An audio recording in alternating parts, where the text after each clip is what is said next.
పరిశుద్ధ గ్రంథంలో హెబ్రీలకు రాసిన పత్రిక 11వ అధ్యాయం 23వ వచనం నుండి 28వ వచనం వరకు చదువుకుందాం.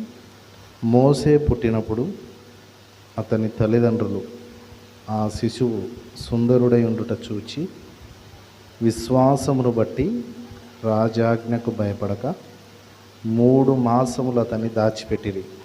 మోసే పెద్దవాడైనప్పుడు విశ్వాసమును బట్టి ఐగుప్తు ధనము కంటే క్రీస్తు విషయమైన నింద గొప్ప భాగ్యమని ఎంచుకొని అల్పకాలము పాపభోగము అనుభవించుట కంటే దేవుని ప్రజలతో శ్రమ అనుభవించుట మేలని యోచించి ఫరో కుమార్తె యొక్క కుమారుడనని అనిపించుకొనుటకు ఒప్పుకొనలేదు.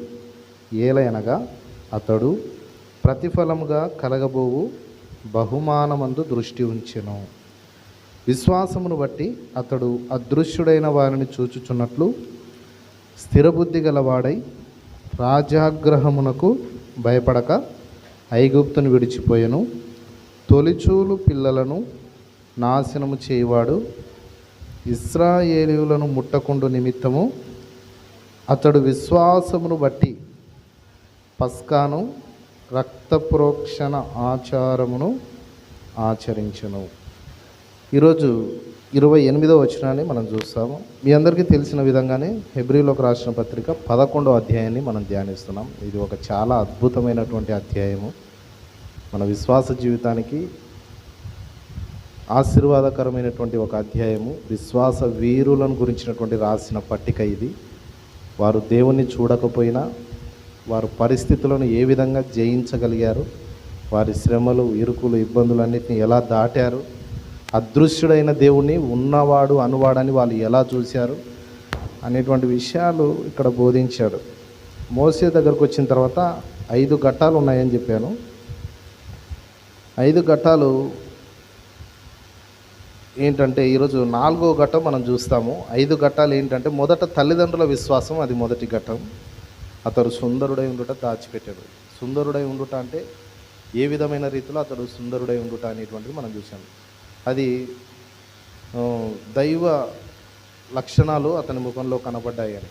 అది మొదటి ఘట్టం. 2వ ఘట్టం ఐడెంటిఫికేషన్. నేను ఎవరు?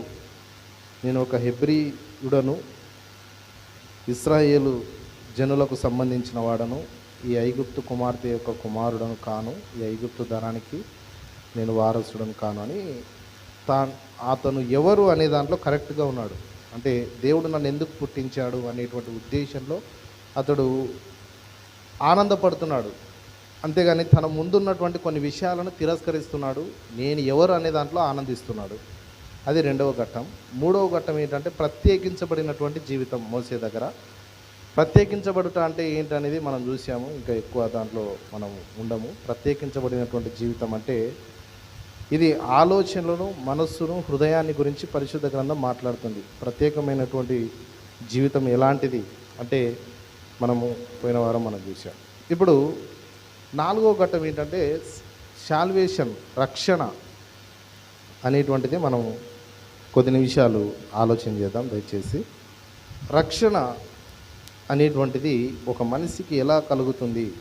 ఇక్కడ మీరు ఆలోచన చేసినట్లయితే ఇది ఎవరికి రాశాడు అనేటువంటిది మనం అర్థం చేసుకోవాలి. 28వ వచనం చాలా పవర్ఫుల్ వచనం, శక్తివంతమైన వచనం. అది ఆ వచనాన్ని మనం అర్థం చేసుకోవాలంటే కొన్ని విషయాలు మనం ముందుగా వినాలి.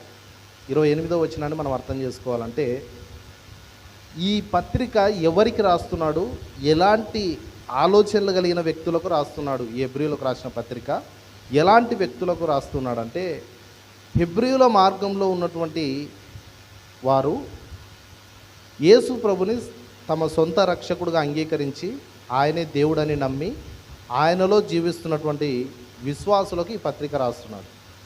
అయితే అలా యేసు మార్గంలోకి వచ్చినటువంటి విశ్వాసులు చూసి కొంతమంది ధర్మశాస్త్ర ఉపదేశకులు మనకు మోసే అనేటువంటి గొప్ప నాయకుడు ఉన్నాడు, పాత నిబంధన ధర్మశాస్త్రం మనకుంది, మనకి మన తండ్రి పితరుడు అబ్రహాము ఇలాంటి శ్రేష్టమైన మార్గాన్ని వదిలిపెట్టి, నిజదేవుని వదిలిపెట్టి నిన్నగాక మొన్న సిలువ వేయబడినటువంటి యేసుక్రీస్తుని నమ్ముట ద్వారా మీకు రక్షణ ఎట్లా కలుగుతుంది అని మీరు ఎట్లా నమ్ముతున్నారు అని చెప్పి వారి మనసును గందరగోళం పుట్టిస్తున్నారు. ఎవరు? ఈ ధర్మశాస్త్ర ఉపదేశకులు మనసును గందరగోళం పుట్టిస్తున్నారు. వాళ్ళకు కూడా కొంచెం ఆలోచన వస్తుంది, ఏందమ్మా నిజంగా మనం సరైన మార్గంలోకి వచ్చామా? యేసు ప్రభుని నమ్ముకుంటే మన రక్షణ జీవితం నిజంగా కొనసాగుతుందా, లేకపోతే మనం ఒకవేళ పొరపాటున వేరే మార్గంలోకి వచ్చామని చెప్పి గందరగోళంలో ఉన్నారు. నిజంగా మోసే గొప్పోడు కదా, అబ్రహాం గొప్పోడు కదా, మన వాగ్దానాలు ఎన్ని ఉన్నాయి, అవన్నీ వదిలిపెట్టి ఇప్పుడు యేసు ప్రభుని నమ్మడము మనం కరెక్టేనా అనేటువంటి సందేహంలో వాళ్ళు ఉన్నారు. అది మనం ఎక్కడ చూడగలం? చూడండి 37వ వచనం, 10వ అధ్యాయం చివరి వచనాలు. 37వ వచనం చూద్దాం, చూడండి. హెబ్రీయులకు రాసిన పత్రిక 10వ అధ్యాయం చివరి వచనాలు. ఇక కాలము బహు కొంచెముగా ఉన్నది, వచ్చుచున్నవాడు ఆలస్యం చేయక వచ్చును. నా ఎదుట నీతిమంతుడైన వాడు విశ్వాస మూలముగా జీవించును, కానీ అతడు వెనుక తీసిన ఎడల అతని యందు నా ఆత్మకు సంతోషం ఉండదు అంటున్నాడు. మీరు వెనక తిరిగిపోతే నా ఆత్మ సంతోషం ఉండదని దేవుడు మాట్లాడుతున్నాడు అని చెప్పి ఈ రచయిత ఆలోచనల గందరగోళంలో మునిగిపోయారు కదా, వాళ్ళకు చెప్తున్నాడు, మీరు అలా వెనుదిరిగిపోతే నా ఆత్మ మీ యందు సంతోషపడదు. అయితే మనము నశించుటకు వెనుక తీయువారము కాము, కానీ ఆత్మను రక్షించుకున్నటకు విశ్వాసం గలవారమై కలిగిన వారమై ఉన్నాము. మనము రక్షణ పొందుకున్నటకు విశ్వాసం గలవారమైన ఏది? యేసుక్రీస్తునందు. ఇప్పుడు విశ్వాసం గలవారమై ఉన్నామని చెప్పి ఇప్పుడు 11వ అధ్యాయాన్ని ప్రారంభిస్తున్నాడు. ఏంటి? విశ్వాస వీరుల పట్టిక. వాళ్ళు ఎలా విశ్వాసం ఉంచారు, అదృశ్యుడైన దేవుని ఎట్లా చూశారు, వాళ్ళు ఏ విధంగా విశ్వాసంలో బలం పొందుకున్నారని చెప్పి 11వ అధ్యాయాన్ని ప్రారంభించాడు. అలా మీరు వెనుదిరిగిపోతే దేవుని ఆత్మ మీ యందు సంతోషపడదు అని అంటున్నాడు. కాబట్టి వెనుదిరిగిపోవద్దండి. యేసే నిజమైన దేవుడు. పాత నిబంధనలో చెప్పబడినవన్నీ కూడా యేసు ప్రభుని గురించినటువంటి ప్రవచనాలే అని చెప్పి వాళ్ళని దృఢపరుస్తూ విశ్వాస వీరుల పట్టిక రాస్తున్నాడు. ఈ పట్టికను రాస్తూ పాత నిబంధనలో మోసే ఆచరించిన రక్త ప్రోక్షణ పస్కా పండుగ కాదు, పస్కా గొర్రెపిల్లను వాళ్ళు వధించడము అనేటువంటిది జరిగింది కదండి, దాన్ని తీసుకొచ్చి ఈ హెబ్రీయులకు చెప్తున్నాడు. అంటే పాత నిబంధనలో ఉన్నటువంటి ఆ సంభవాన్ని తీసుకొచ్చి ఇక్కడ కొత్త నిబంధనలో ఉన్నటువంటి వ్యక్తులకు చెప్తున్నాడు. అంటే దానికి మనం ఆలోచన చేయాల్సిన ఆవశ్యకత ఉన్నది. అందుకే నేను పోయిన వారం ఒక మాట చెప్పి, చాలామంది ఏమనుకుంటారంటే క్రైస్తవులు కొంతమంది, పాత నిబంధన మనకు అవసరం లేదు, కొత్త నిబంధనే, ఇప్పుడు మనం కొత్త నిబంధనలో ఉన్నాము, యేసుక్రీస్తులో ఉన్నాం కాబట్టి కొత్త నిబంధనే మనకు అవసరం. అందుకే కొంతమంది కొత్త నిబంధన ఒకటే పట్టుకొస్తారు చర్చికి, పాత నిబంధన వచనాలు చూడరు. మీరు చాలా చోట్ల క్రైస్తవులు కొంతమంది పాత నిబంధన మనకు అవసరం లేదు, కొత్త నిబంధన బైబిల్ మాత్రం పట్టుకొచ్చుకుంటారు. వాళ్ళు అందులో కూడా చిన్నది ఏదో జోయిలో పట్టేంత మనం అది పట్టుకొని చర్చికి వెళ్ళాలంటే కొంచెం ఇబ్బంది అని చెప్పి అలా వాళ్ళే ఒక మాదిరి అనుకొని కొత్త నిబంధన ఒకటి పట్టుకొచ్చుకుంటారు. కొత్త నిబంధనలో వచనాలు చెప్పామనుకోండి, ఫర్ ఎగ్జాంపుల్ కొత్త నిబంధనలో వచనాలు చెప్పామనుకోండి, ఆహా సంతోషంగా ఉంది, కొత్త నిబంధనలో వచనాలు బాగా చెప్పినాడని అంటారు. పాత నిబంధనలో వచనాలు చెప్పినామంటే వాళ్ళ దగ్గర పాత నిబంధన లేదు ఇంకా చూడడానికి, అక్కడ పాత నిబంధన నమ్మరు. అయితే పాత నిబంధన కూడా అవసరం అని చెప్పి యేసు ప్రభుని అర్థం చేసుకోవాలంటే పాత నిబంధన కూడా అవసరం. అందుకే ఇక్కడ పస్కా గొర్రెపిల్లను వధించింది పాత నిబంధనలో, కొత్త నిబంధనలో. పాత నిబంధనలో జరిగిన సంభవాన్ని ఇప్పుడు కొత్త నిబంధనలో ఉన్నటువంటి వ్యక్తులకు చూపిస్తున్నాడు. కాబట్టి కొత్త నిబంధన అవసరం అంటే కాదు, పాత నిబంధన కూడా అవసరం యేసు ప్రభుని అర్థం చేసుకోవాలంటే. అందుకే ప్రసంగం చేసినప్పుడల్లా ఏం చేస్తానంటే పాత నిబంధనలో ఒక వచనాన్ని చూపిస్తాను, కొత్త నిబంధనలో వచనాన్ని చూపిస్తాను. కొత్త నిబంధనలోనే ప్రసంగం చేసామనుకో, ఈయన కొత్త నిబంధనలో నుంచి ఎక్కువ ప్రసంగం చేస్తాడు ఎప్పుడు అంటారు. అట్లా కూడా ఉన్నారు క్రైస్తవులు. పాత నిబంధనలో చెప్పినామనుకో, పాత నిబంధనలో నుంచే ప్రసంగం చేస్తాడు కానీ కొత్త నిబంధనలో ఏం చెప్పాడు. అందుకే మొత్తం బైబిల్లో తిరిగేది నేను. ఎందుకు అన్ని వచనాలంటే అందుకే కావాలనే వచనాలు చూపించేది. ఎందుకంటే కొన్నిసార్లు ఏదో సొంతంగా చెప్తున్నట్టున్నాడు కొన్ని మాటలు అని అట్లా కూడా విశ్వాసులు కొంతమంది ఏదో సొంతంగా ఆయన ఏదో చెప్తున్నట్టున్నాడు. అందుకే వచనాన్ని చదివి వివరించేది. వచనాన్ని చదివి ఎందుకు అన్ని వచనాలు చూస్తున్నాడు, అన్ని వచనాలు ఎందుకు తిప్పుతాడంటే, నేను ఏం చెప్తున్నాను వచనంలో నుంచి చెప్తున్నానా, పరిశుద్ధ గ్రంథంలో నుంచి చెప్తున్నామా, వాక్యము పరిశుద్ధ గ్రంథానికి వెలుపల మాట్లాడుతున్నామా అనేది ఒక విశ్వాసికి అర్థం కావాలి. అందుకే వచనం చదివి ప్రసంగం చేసేది. కాబట్టి ఇవి దేవుని మాటలని ఒక విశ్వాసి అర్థం చేసుకోవాలి.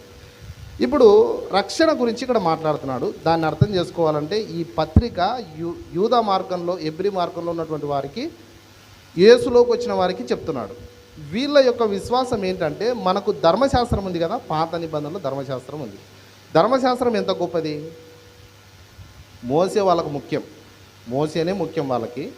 ధర్మశాస్త్రం ఎంత గొప్పది. మోసే దేవుని దగ్గరికి వెళ్ళి 10 ఆజ్ఞలు పొందుకొని వచ్చినాడు ఈ భూమి మీదకి మనందరికీ. కాబట్టి మనలాంటి వాళ్ళు ఎవరు లేరు. ధర్మశాస్త్రం ఎవరికి ఇచ్చాడు? ప్రజలందరికీ ఇచ్చినాడా లేకపోతే ఇశ్రాయేలీయులకు ఇచ్చినాడా? చెప్పండి. అందరికి ఇవ్వలే, ఇశ్రాయేలీయులకే ఇచ్చింది. మీరు బ్రతకాలంటే ఈ 10 ఆజ్ఞలు చేయాలా అన్నాడు. కాబట్టి మనం బ్రతకాలంటే, మనం నీతిమంతులుగా తీర్చబడాలంటే దేవుడు ధర్మశాస్త్రాన్ని 10 ఆజ్ఞలు మనకి ఇచ్చాడు. కాబట్టి మనలాంటి వారు ఎవరు లేరు, మనమే గొప్పవాళ్ళం. ఎందుకంటే ధర్మశాస్త్రం మనకిచ్చాడు దేవుడు, మనము గొప్పవారం అని వాళ్ళు అనుకున్నారు. మొదటి తప్పైన అభిప్రాయం వాళ్ళు. మనలాంటి వారు ఎవరు లేరు, ధర్మశాస్త్రం మనది అని చెప్పి వాళ్ళు దాన్ని ఆచరించడానికి ప్రయత్నం చేసేవాళ్ళు. నిజానికి ధర్మశాస్త్రం ఎవరైనా ఆచరించగలరా అంటే నేను చెప్తున్నాను వినండి. ధర్మశాస్త్రంలో ఉన్నటువంటి 10 ఆజ్ఞలు కూడా 9 ఆజ్ఞలు ఎవరైనా పాటించవచ్చు, కానీ 10వ ఆజ్ఞ ఏంటంటే అది హృదయానికి సంబంధించినటువంటి ఆజ్ఞ. నీకు వేరొక దేవుడు ఉండకూడదు, చేయొచ్చు. తర్వాత పైన ఆకాశం అందు భూమి అందు విగ్రహం చేసుకోవద్దండి. విగ్రహాలు వద్దు, మేము ఎప్పుడు విగ్రహారాధన చేయలేదు, నరహత్య చేయొద్దు, వ్యభిచారం చేయొద్దు, ఇవన్నీ టిక్ చేసుకుంటూ రావచ్చు. వరుసగా తల్లిదండ్రులను సన్మానించు, బాగా చూసుకుంటున్నాం, అన్ని వరుసగా టిక్ చేసుకుంటూ రావచ్చు. ఇవన్నీ నేను చేయలే, నరహత్య చేయలే. నరహత్యలో 100% పాస్ అవుతారు అందరు, ఎవరిని నరహత్య చేయలే. అయితే ఇవన్నీ కూడా ఒకదాని తర్వాత ఒకటి టిక్ చేసుకుంటూ వచ్చి కూర్చున్న తోళ్ళు ఎవరు? వీళ్ళు. ఎవరు? ధర్మశాస్త్రాన్ని నమ్మినటువంటి వాళ్ళు. ఇప్పుడు 10వ వచనానికి వచ్చేసరికి 10వ ఆజ్ఞ ఏంటంటే ఆశింపకూడదు. దాన్ని ఇంగ్లీష్ బైబిల్లో నుంచి కొన్ని తర్జమాల నుంచి చూస్తే ఇచ్ఛయించకూడదు. ఇచ్ఛ, అదే ఇచ్ఛ అంటే ఎక్కడ మొదలవుతుంది? అది హృదయంలో నుంచి మొదలవుతుంది. కాబట్టి 10వ ఆజ్ఞ ఏంటంటే హృదయానికి సంబంధించింది. ఇప్పుడు పౌలు కూడా ఎటువంటి వాడంటే కొత్త నిబంధనలో ధర్మశాస్త్రాన్ని తూచా తప్పకుండా పాటించేవాడిని నేను, నాలో తప్పుందని మీలో ఎవరు వేలెత్తి చూపించలేరు అనే గర్వంతో బతికేటువంటి వ్యక్తి ఎవరు? పౌలు. అలా గర్వంతో బతికేవాడు. నేను హెబ్రీయుడను, నేను యూదుడను అని గర్వంతో బతికేవాడు ఒకసారి 10 ఆజ్ఞలు నెరవేర్చడానికి ప్రయత్నం చేసి 10వ ఆజ్ఞను ఒకసారి యేసుక్రీస్తులో అర్థం చేసుకొని జీవించడానికి, దాన్ని చేయడానికి ప్రయత్నం చేస్తే పౌలు పడిపోతున్నాడు.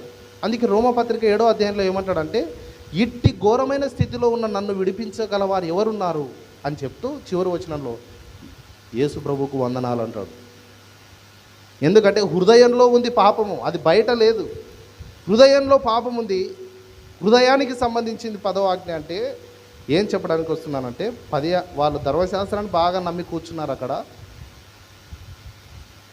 ధర్మశాస్త్రం నెరవేర్చి ధర్మశాస్త్రంలో ఉన్న ఆజ్ఞలన్నీ పాటించి మనం నీతిమంతులుగా కావడానికి ప్రయత్నం చేస్తున్నారు. అంటే క్రియలు చేసి మనం నీతిమంతులు అవుదామని చెప్పి ప్రయత్నం చేసుకుంటూ కూర్చున్నటువంటి వాళ్ళు ఈ హెబ్రీ మార్గంలో ఉన్నటువంటి వారు. అయితే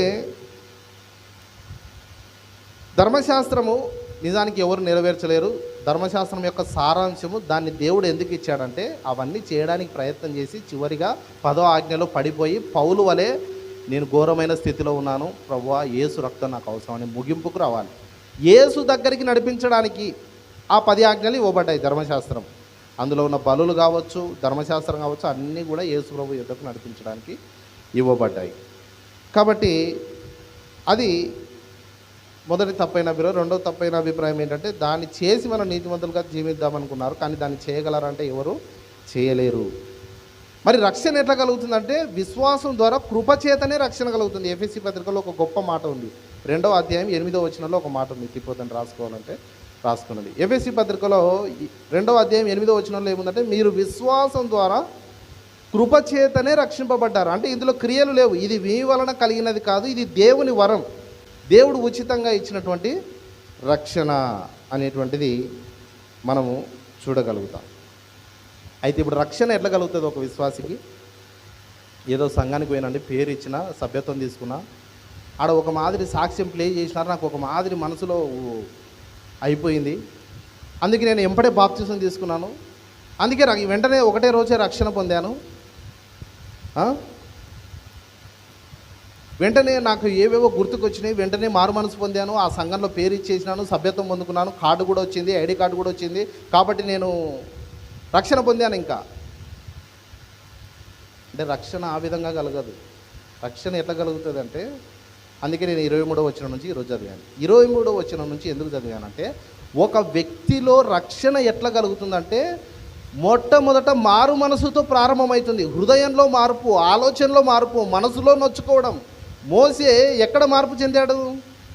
ఆలోచనలో మార్పు చెందాడు, హృదయంలో మార్పు చెందాడు. మోసే జీవితాన్ని గురించి మాట్లాడుతూ తర్వాత రక్త పస్కా బలి గురించి మాట్లాడుతున్నాడు, రక్త ప్రోక్షణ ఆచారం గురించి మాట్లాడుతున్నాడు. అంటే ఒక వ్యక్తికి రక్షణ ఎట్లా కలుగుతుందంటే, యేసు ప్రభు గురించినటువంటి సువార్త విని మనసులో నొచ్చుకొని నేను పాప స్థితిలో ఉన్నానని గుర్తించి తర్వాత మాటికి రియలైజ్ అవుతూ వాక్యంలో కడగబడుతూ నేను దేవునికి దూరంగా ఉన్నానని తెలుసుకొని దేవునిలోకి రావాలని తెలుసుకొని ఆలోచనలు మార్చుకొని విశ్వాస జీవితంలో జీవించడానికి ఇష్టపడుతూ దేవుని సన్నిధిలో గడపకుండా ఉండడానికి ఇష్టం లేని పరిస్థితిలోకి రావడం కదండి, వాక్యం వినకుండా ఉండలేని స్థితిలోకి రావడం, యేసులో బలంగా నడవాలి అనే ఆశలు కలిగి ఉండడం, ఇలాంటి ప్రాసెస్ అనేటువంటిది మనసులో జరగాలి కదండి. అందుకే మారు మనసు మొదట కలుగుతుంది, ఆ తర్వాత విశ్వాసం కలుగుతుంది. యేసు ప్రభు రక్తంలో మాత్రమే మనకు పాపక్షమాపణ ఉంది అని చెప్పి. కాబట్టి రక్షణ అది క్రియలలో లేదు, అది దేవుని యొక్క మహాకృపను బట్టి మనకు కలుగుతుంది. మనం ఏదైనా చేసి రక్షణ పొందాలంటే కాదు, మనము ఏ నీతి కార్యాలు చేసినా మనం రక్షణ పొందుకోలేము. కసులు కొట్టినా నాకు చాలామంది నేను ఎన్ని చేసినా ప్రభువా నీకోసం, ఏమి రియలైజ్ లేదు, మారు మనసు లేదు, హృదయంలో వాక్యం వెళ్ళడం లేదు, వాక్యం వినాలని ఆసక్తి లేదు, ఆరాధన చేయాలని ఆసక్తి లేదు, మందిరానికి వెళ్ళాలనే ఆసక్తి లేదు. కానీ మోసే ఎవరైనా ఉంటే క్షమించండి, మోసే పేరు అబ్రహాం, కానీ న్యూ ఇయర్కి వస్తాడు అంతే ఆరాధన. ఇది రక్షణ కాదు. నువ్వు రక్షణ పొందావంటే రక్షణ పొందుకున్నా, ఆ చర్చికి పోయింది, సభ్యత్వం తీసుకున్నా, బాప్తిసం తీసుకున్నా. చర్చికి ఎప్పుడు పోయినా అంటే జనవరి 1 రోజు పోయినా, 31 నైట్ పోయినా అంటాడు. అది కాదు విశ్వాస జీవితంలో జీవించడం అంటే, అది కాదు. అది రక్షణ పొందుకున్నట్లు కాదు. రక్షణ పొందుకోవడం అంటే నిజంగా నువ్వు మారు మనసు పొంది వాక్యం కోసం ఇచ్చ కలిగి ఉండడం, వాక్యం వినాలనే ఆతృత కలిగి ఉండడం, ఆరాధన చేయాలనే ఆతృత కలిగి ఉండడం, దేవుని సన్నిధికి సమయానికి వెళ్ళాలనే ఆతృత కలిగి ఉండడం. ఎగ్జామ్ హాల్కు సమయానికి వెళ్ళాలనుకుంటున్నాం కానీ దేవుని మందిరానికి సమయానికి వెళ్ళాలనుకోవడం లేదు. దేవుని మందిరానికి నేను సమయానికి వెళ్ళాలా, ప్రారంభం నుంచి ముగింపు వరకు పాల్గొంటేనే దేవుని దయ నా మీద ఉంటుందనే ఆసక్తి రావడం లేదు, రియలైజ్ కావడం లేదు. వాక్యం వినాలనే ఆసక్తి రావడము, అన్నిట్లో ఆరాధన ప్రారంభం మొదలుకొని ముగింపు వరకు పరిపూర్ణంగా నేను దేవుని సన్నిధిలో గడపాలనే ఒక రియలైజ్కి రావడం అనేటువంటిది నిజమైన రక్షణ పొందుకోవడం. వాటన్నిటి విషయంలో ఒక వ్యక్తి మనసు ఈడవబడుతుందే అదే నిజమైన రక్షణలోకి వచ్చినట్లు గుర్తు. ఆ విధంగా రక్షణ అనేటువంటిది కలుగుతుంది, లోపల మనసులో నుంచి ప్రారంభమవుతుంది రక్షణ అనేటువంటిది కదండి. అప్పుడు మోసే గొర్రెపిల్ల పస్కా బలిని అర్పించినప్పుడు దేవుడు యేసుక్రీస్తుని గురించినటువంటి సువార్త అబ్రహాంకి ఏ విధంగా అయితే మోరియా పర్వతం మీద చూపించాడో, మోరియా పర్వతం మీద అబ్రహాంకి దేవుడు ఏం పాఠం నేర్పించాడు? తన కుమారునికి మారుగా గొర్రెపిల్లను బలిగా అర్పించి, నీ కుమారుడు నాకేం అవసరం లేదు, ఒక దినాన నా కుమారుడు మనుషుల కొరకు రాబోతున్నాడు. అదే మోరియా పర్వతం మీదనే యేసు ప్రభు శిలువ మరణం జరిగింది. అది ఎప్పుడో అబ్రహాంకు దేవుడు సువార్త చెప్పాడు, మరలా మోసేకు సువార్త చెప్తున్నాడు. ఏంటి? పస్కాను గొర్రెపిల్లను బలి అర్పించి అది ద్వారబంధములకు పూయమంటున్నాడు కదండి. అది చివరి, అదేమంటారు, ఐగుప్తులో నుంచి బయటకు రావడానికి చివరి సందర్భం. అది ఏంటి? గొర్రెపిల్లను వధించి దాని రక్తాన్ని ద్వారబంధాలకు, గుమ్మాలకు వేయాల. పైన గుమ్మానికి, ఇటు గుమ్మానికి, పాదాల దగ్గర ఉన్న గుమ్మానికి వేయకూడదు. అన్నీ చెప్పాడు దేవుడు. పైన గుమ్మానికి, సైడ్ గుమ్మానికి పూసి మీరు లోపల ఉండమని చెప్పాడు కదండి. అది 10వ సందర్భం. అదేంటంటే చివరిగా ఐగుప్తు దేశంలో నుంచి బయటకు రావడానికంటే ముందు చివరిగా చేసినటువంటి సందర్భం అది పస్కా బలి. అయితే దానికంటే ముందు దేవుడు 5వ అధ్యాయంలో ప్రారంభించి ఎన్ని తెగుళ్ళు తీసుకొచ్చాడు? 10 తెగుళ్ళు. నేను దేవుడు ఫస్టే చేసి ఉండొచ్చు కదా అద్భుతం, ఎందుకు 10 సార్లు తెగుళ్ళు తీసుకొచ్చినాడు? అది కూడా రకరకాల తెగుళ్ళు, నానాక తెగుళ్ళు.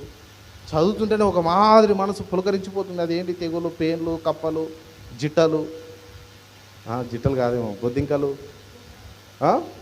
మిడతలు, ఏంటివి? ఇలాంటి తెగులు 10 సార్లు 9 సార్లు ఇన్ని రకాలుగా దేవుడు తెగుళ్ళని తీసుకొని వచ్చినాడు. చివరికి ఏమైపోయిందంటే ఇశ్రాయేలీల మనసు విసిగిపోయింది. ఏమైందంటే ఈ ఫరో చేతిలో నుంచి మమ్మల్ని ఎవడు బయటికి విడిపించలేడు. ఎందుకంటే మొదట పోతున్నాడు, నా జనులను విడిపించు, మేము మా దేవుని ఆరాధించుకోవాలంటే సరే తోలుకోపో అంటున్నాడు.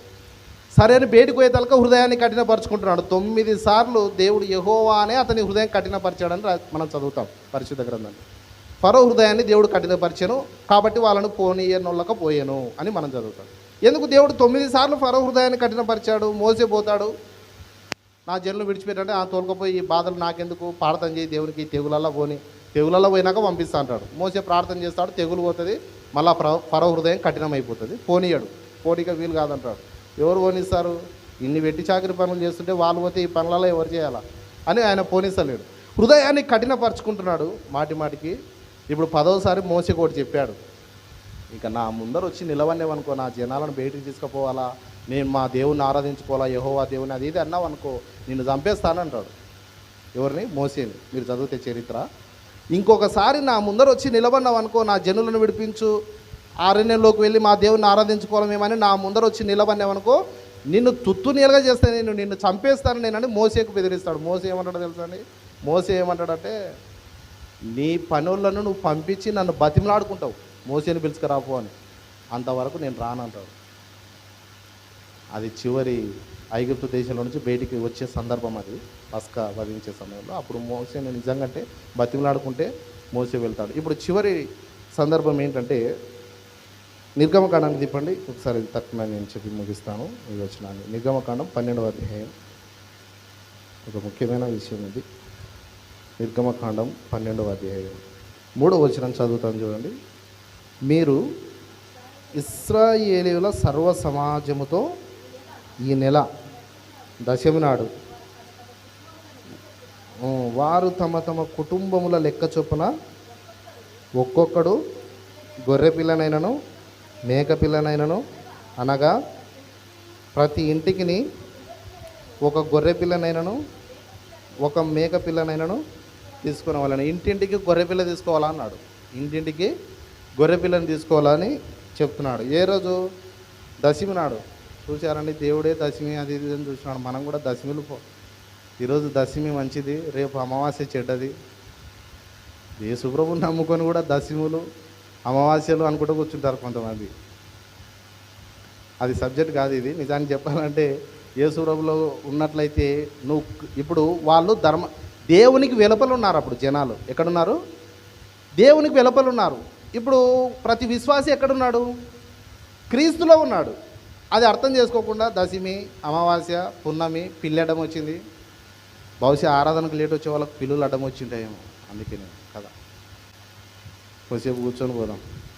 ప్రారంభం నుంచి ముగింపు వరకు దేవుని సన్నిధిలో కూర్చొని వెళ్ళాలి. మహా అంటే ఎంత ఉందండి మన సెమ్మ చర్చిలో?